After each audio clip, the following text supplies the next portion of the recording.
Radio Kédou, le journal avec Sotelma Malitaine.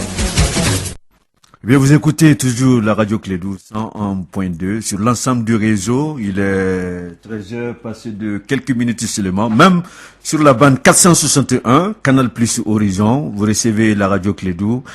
En ce moment même, Aruna Ba est rentré dans le studio. C'est pour le journal. Aruna. Oui, il est début de minuit. Bonjour à toutes et à tous. Bienvenue dans cette édition, la deuxième des Kédou Actualité. On commémore ce jeudi 27 juillet, la journée africaine des services publics. On en parle dès l'entame de ce journal. Rencontre de soutien au chroniqueur Madou Kajournal agressé en début de semaine. La plateforme Ante Abana touche pas ma constitution a organisé hier une rencontre avec les hommes des médias. On en parle avec André Traoré. Le Mali compte désormais 4 médailles aux Jeux de la francophonie Abidjan 2017. Il s'agit de 4 médailles en or, 2 en argent, 4 médailles, 1 en or, 2 en argent et 1 en bronze.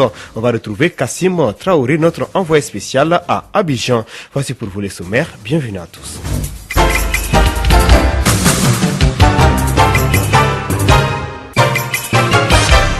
Une fois de plus, bonjour à toutes et à tous et merci de choisir Radio Kédou pour vous informer. Tout d'abord, actualité en bref, la situation définitive des résultats du pôle de correction de Koulikoro présente 5 989 candidats admis au lieu de 5 742. La nouvelle a surpris plus d'un.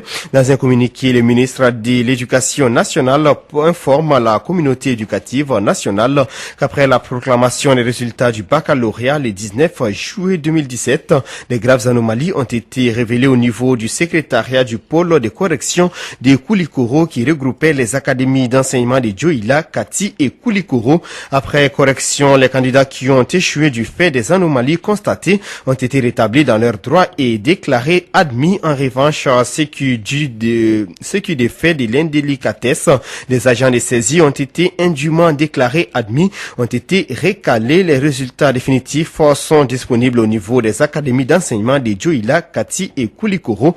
Le ministre de l'Éducation présente ses excuses aux candidats et aux parents d'élèves et leur donne toutes les assurances que les auteurs de ces fautes professionnelles seront sanctionnés conformément à la législation en vigueur. Restons dans le spectre éducation. Les résultats des examens du CAP et du BT, session de juin 2017, ont été proclamés hier mercredi sur toute l'étendue du territoire national. Et concernant les chroniqueurs Rasbach, il a été condamné à 1 an de prison ferme et doit payer une amende de 100 000 francs CFA. Le verdict a été rendu public hier mercredi par le tribunal de première instance de la commune 4 du district de Bamako. Mohamed Youssouf Bachili était accusé d'incitation à la désobéissance des troupes après une chronique sur une radio locale. Je vous l'annonçais en titre, les Mali, à l'instar des autres pays de l'Afrique, célèbrent aujourd'hui la journée africaine des services publics. Cette journée permet aux autorités d'échanger sur les voies et moyens afin d'améliorer les prestations dans les services publics en Afrique, enraciner la culture des prestations des services centrés sur les citoyens, partenariat avec la jeunesse pour la transformation de l'Afrique. C'est le thème retenu pour la célébration. La journée commémorative s'est ouverte ce matin à Bamako en présence de notre reporter André Traoré. Cette journée vise à améliorer les prestations dans les services publics en Afrique. Elle a été initiée le 21 juillet 1994 au Maroc lors de la conférence panafricaine de la fonction publique. Madame Yara Rakitala, ministre du Travail et de la fonction publique chargée des relations avec les institutions. L'objectif visé par cette journée consiste à promouvoir entre autres les valeurs d'éthique, d'intégrité, de responsabilité, de redevabilité et de transparence afin de lutter contre la corruption et d'améliorer les prestations des services publics. C'est une occasion pour tous les travailleurs de l'État de faire l'auto-évaluation de leurs prestations dans les services publics. Madame Yara Arakitala. Il s'agit d'un moment privilégié pour que chacun de nous s'interroge sur l'état de ses rapports avec l'administration publique, mais aussi un moment de réflexion rétrospective sur le rôle et la place des services publics et de la jeunesse dans le processus de développement de notre pays. La refondation de l'administration publique malienne est le défi que l'État se doit de relever afin d'augmenter les chances de succès des politiques publiques. Par conséquent, les fonctionnaires ne doivent plus se complaire dans un amateurisme sans lendemain dans l'accomplissement de leur mission. Ils doivent impérativement servir avec professionnalisme et esprit d'équité afin de s'adapter à leur nouvel environnement marqué par une exigence de qualité, d'efficacité, de performance et de justice sociale dans le cadre de la gestion des affaires publiques. Plusieurs réformes comme l'adoption en 2002 du nouveau statut général des fonctionnaires ont été engagées. Madame Diarra Rakitala, ministre du Travail et de la fonction publique chargée des relations avec les institutions. Ce statut fixe les principes, l'élaboration de manuels de procédure, de codes de déontologie et d'autres supports dont la charte de déconcentration, la modernisation de l'administration à travers les outils informatiques et les nouvelles technologies de l'information pour garantir la transparence, la lutte contre la corruption et l'accès facile à l'information pour l'usager. Signature de convention entre la Société malienne des transmissions et des diffusions et la Radio Méditerranée internationale. C'est dans le cadre des partages d'infrastructures des télécommunications. Cette signature est la première depuis le démarrage des activités de la SMTDSA qui vise à accueillir sur ces sites les équipements techniques, les antennes radios et des transmissions ainsi que les raccordements en énergie des équipements des Medi 1. Écoutons Boubacar Tchemoko Koulibaly, directeur général de la SMTDSA au micro d'Etienne Niari. La Société malienne de transmission et de diffusion est une société d'État qui a été créée sous forme société anonyme qui va s'occuper de la diffusion des programmes de télévision publiques et privées et également la gestion de l'infrastructure nationale de fibre optique de l'État. Donc c'est une société que l'État a créée en octobre 2015 qui s'occupera de cette activité-là. L'objectif de cette radio au Mali, comme c'est une radio internationale, c'est de faciliter la réception des émissions produites par cette radio-là. Parce que la convention va permettre à la radio d'être diffusée en FM. Donc sinon la radio diffuse déjà. Et c'est là qui, par exemple en onde courte, on peut capter la radio. Mais la diffusion en FM est plus facile à capter. Les gens pourront capter directement la radio étant dans leur véhicule, étant de façon plus aisée. Donc c'est ça l'objectif recherché. Bon, vous savez, une émission, c'est toujours instructif. Donc il peut y avoir des émissions orientées information, orientée culture, émissions sport. Donc je pense que le public gagnera parce que c'est l'information qu'on va véhiculer et qui dit l'information dit savoir. Il y a ce qui est prévu pour la SMTD. Je l'ai dit, la SMTD a été créée suite à la scission de l'ORTM en deux entités. Et donc tous les contrats antérieurs qui étaient signés par l'ORTM, la SMTD va prendre la main de ces contrats. Donc il y aura des nouveaux contrats qui seront signés par la SMTD. À l'instant, Boubacar Tchemoko Koulibaly, directeur général de la Société malienne des transmissions et des diffusions, des propos recueillis par Etienne Niari. L'un des titres de ce journal rencontre des soutiens au chroniqueur Madouka Journal. La plateforme Ante Abana touche pas ma constitution a tenu hier une conférence de presse à Bamako pour dénoncer l'agression contre le jeune Madou Kanté. On fait le point de la rencontre avec André Traoré. À travers cette conférence de presse, la plateforme Anté-Abana touche pas à ma constitution condamne énergiquement cette tentative d'assassinat de leur camarade Mamadou Kanté, plus connu sous le nom de Maréchal Madou. Elle réaffirme non seulement son soutien à ce membre de leur collectif et exprime toute sa solidarité, mais a aussi une pensée émue à son endroit et lui souhaite prompt rétablissement. Le premier vice-président de la plateforme pense que le projet de révision constitutionnelle divise les Maliens. Honorable Amadou Thiam. 24 jours après ces propos dont la gravité n'a échappé à personne, le chef de l'État n'a non seulement pas retiré son projet, mais il n'a eu aucun mot pour apaiser et rassembler un pays qu'il continue à diviser. Les actes de violence enregistrés ces derniers temps contre les militants, sympathisants et responsables de la plateforme découlent en droite ligne de ce climat de surenchère et de haine qui crée deux catégories de Maliens, les bons, ceux qui sont avec le président, et les mauvais, les apatrides, ceux qui s'opposent au dangereux projet du président. Selon Honorable Thiam, le territoire national échappe de plus en plus au contrôle de l'État malien. Des pans entiers du territoire national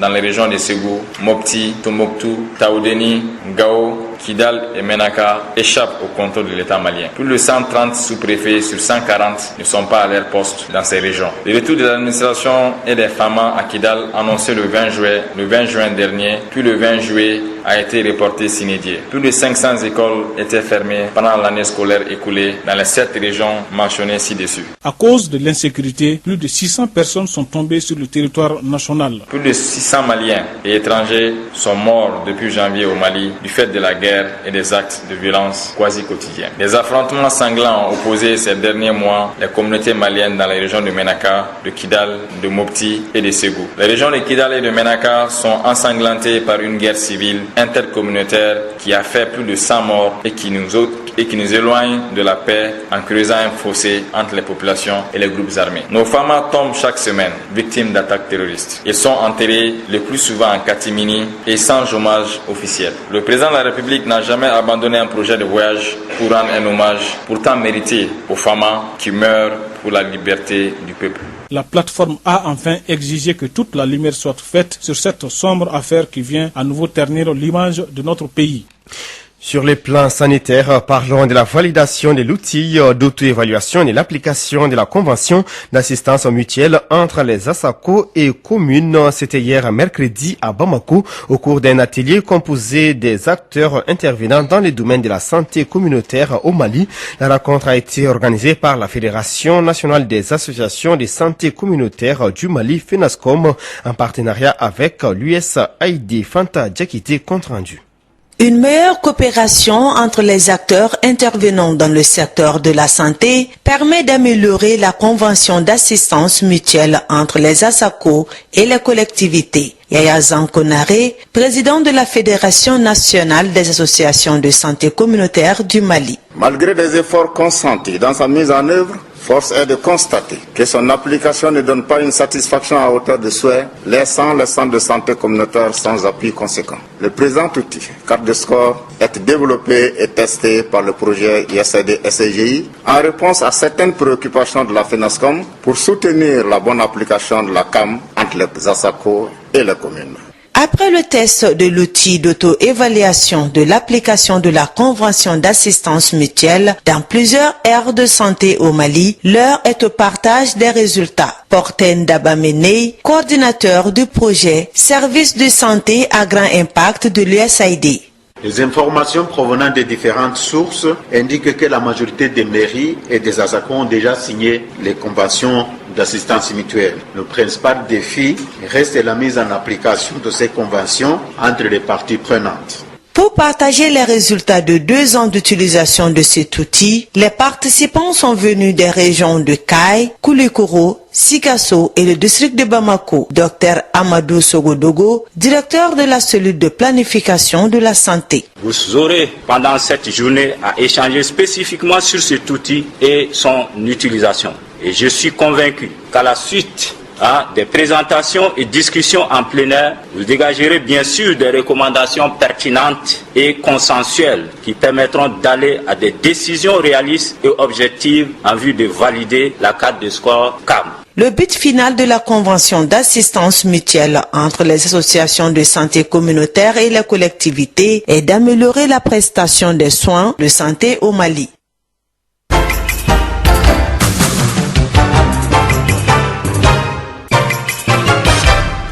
Un mécanicien d'alors retrouve aujourd'hui sa passion dans la vente des fleurs. Mécanicien de profession, Fousseini s'est vu attiré par la vente des fleurs il y a 4 ans. Suite à la crise des Côtes d'Ivoire, il regagne Bamako. C'est à côté de son oncle qu'il épouse les couleurs des fleurs. Aujourd'hui, grâce à ce métier, il dispose d'un taxi. Moussa Papaïdara est parti à sa rencontre. Suivons son reportage. Dans un jardin coloré situé sur la route de Faladje, en commune 6 du district de Bamako, se cache Fousseini Kone. Mécanicien de son état, il a sorti ses mains d'un moteur pour les mettre dans la terre. Un fait du destin qui deviendra par la suite une passion. Moi je suis un mécanicien de poids lourd. Je suis venu chez mon oncle à Bamako. Comme lui c'est un fleuriste, dans ce contexte-là j'ai commencé avec lui. Par rapport à la crise de la Côte d'Ivoire, raison pour laquelle je suis venu chez mon oncle. Comme mon père est décédé avec lui ici, je peux pas m'asseoir tranquille. Quand il travaille, je mets ma main avec lui, quoi. Donc c'est comme ça, c'est parti. Son jardin assez entretenu ne passe pas inaperçu. Son astuce, des fleurs jaunes plantées en horizontale, précédées des gazons chinois. Les piquets peints en rouge permettent de franchir une sorte de portail pour rentrer dans son univers de couleurs. Moi j'ai arrêté la mécanique en 2010, j'ai commencé à 95. Moi-même je travaille au port même d'Abidjan, au port autonome d'Abidjan. Je me suis marié dans la mécanique, il y a eu 2 enfants dedans. Mon 3e, j'ai fait ça à Bamako ici. Ça, j'ai fait ça dans ce travail. Difficile pour Fousseini de dire le nombre d'hectares qu'il occupe ou le nombre de plantes qu'il a à sa disposition. Mais c'est un chiffre d'affaires d'environ 4 millions qu'il gère. Bon, pratiquement, ça m'arrange que la mécanique. Je dis alhamdoulilah, je dis ça va, parce que je parviens à nourrir ma famille dedans, payer mon loyer. Tout ce que j'ai besoin, il fait dans cette boulot. Il n'y a pas de sous-métier, c'est à Bamako, mais moi-même, j'ai vu que les jeunes, ils ont leur diplôme, s'assoient, tant qu'ils n'ont pas eu leur travail, il ne faut pas aller au travail. La saison pluvieuse est favorable en ce moment à notre fleuriste. Il fait un gain de 100 à 200 000 francs par jour. Cela grâce à la vente des gazons chinois. À l'âge de 35 ans, notre père de 3 enfants dispose d'un taxi à son propre compte. Finalement, chasseur de naturel, il revient au galop. Sans transition, direction Abidjan, 4 médailles, 1 en or, 2 en argent et 1 en bronze. C'est le bilan actuel de la participation malienne au 8e jeu de la francophonie lors de la journée d'hier, mercredi. Les athlètes du Mali ont décroché 2 médailles, dont une en or et l'autre en argent. Par ailleurs, les artistes maliens ont reçu leurs œuvres alors bloqués à l'aéroport d'Abidjan. Ils auraient été envoyés par DHL Mali depuis au moins 2 mois. Kassim Traoré nous en parle. 5e œuvre bien acheminée par DHL Mali en Côte d'Ivoire, les œuvres des artistes du Mali ont été les dernières à être présentées aux membres du jury. Moi c'est Moussa Kalapo, artiste photographe du Mali. L'attente a été longue? Oui, l'attente a été longue parce que depuis qu'on est arrivé ici, depuis le jour du vernissage, mes œuvres n'étaient pas encore arrivées dans le lieu d'exposition alors que nous on envoyait 2 mois à l'avance. Donc quand on est venu, on nous a dit que les œuvres sont bloquées à l'arrêt. C'est pas, le vernissage se fait sans mes œuvres et puis les membres du jury ont passé poser des questions devant tous les artistes, devant leurs œuvres à la salle d'exposition. Et c'est aujourd'hui que mes œuvres sont arrivées pour la course. Oui, j'ai pu présenter quand même sur mon ordinateur parce que pendant le vernissage, j'ai pas eu l'occasion. Donc heureusement que le jury de la compétition a tenu compte de cet aspect, indépendant de la volonté des jeunes artistes maliens. Moi, c'est Elidi Aplenoukoyo, artiste et sculpteur du Mali. Oui, les œuvres sont venues. Et je me suis présenté au jury, ils m'ont interviewé, j'ai répondu à toutes les questions. Ça a été bien passé. Est-ce qu'on peut espérer? Oui, j'espère. Vu vraiment l'appréciation des visiteurs qui sont passés, l'atelier qu'ils ont fait ici, ils ont apprécié, bon, j'espère. Aujourd'hui, la délégation malienne sur le plan culturel espère sur d'autres médailles. Tidjane Sangaré, de la Direction nationale du patrimoine culturel. Nous avons, depuis hier soir, obtenu la médaille d'argent pour ce qui concerne la création numérique. Donc ça, c'est déjà quelque chose de réconfortant. Et sur les autres disciplines qui restent, nous espérons quand même pouvoir avoir des médailles sur, parce que nous avons, comme on appelle, des candidats, des concurrents qui ont évidemment des talents et qui l'ont exprimé sur leur œuvre. En tout cas, le Mali au 8e jeu de la francophonie, c'est déjà 4 médailles. 1 en or, 2 en argent et 1 en bronze. 3 gagnées par les athlètes et 1 par une participation culturelle. Abidjan, Kassim Traoré pour Radio Clédou. Merci Kassim Traoré. Il est 13h passé de 19 minutes au village des Jeux de la francophonie à Abidjan. C'est tout pour cette édition, la 2e du Clédou Actualité. Merci pour votre constante fidélité et présentation à Hunaba avec la complicité technique des Fatoufal. Tout de suite, c'est Clédou Sport et de retrouver Dadon Moko à partir des 14h pour les flashs d'information. Retrouvez également ces mêmes journaux sur les www.info-mali.com.